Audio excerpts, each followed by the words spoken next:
కోత విస్తారంగా ఉందన్నాడు. ఈరోజు వాక్యంలో కూడా నాతో మాట్లాడుతున్నాడు. అందుకే ఈ విషయాలు చెప్తున్నా. కోత విస్తారం, పనివారు కొద్దిమంది ఉన్నారు.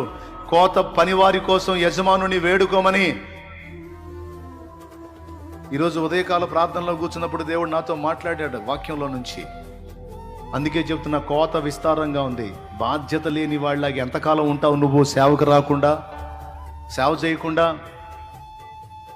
అవసరమైతే ఉన్నవన్నీ ఆధారాలు తెగనమైనా సరే, ఇదిగో ప్రభువా, ఇక ఏ ఒత్తిడి లేకుండా ఇదిగో నీ దగ్గరకు వచ్చేసాను, పంపవయ్యా, నన్ను ఎక్కడికి పంపుతావో నేను ఉన్నాను అనాలి.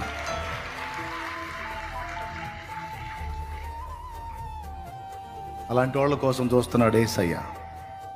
యేసయ్యని ఏ పొద్దు యేసయ్యను వాడుకునే వాళ్ళ కోసం కాదు, యేసయ్య కోసం కొవ్వొత్తిలా కరిగిపోయేటువంటి నీతిమంతుల కోసం చూస్తున్నాడు నా తండ్రి.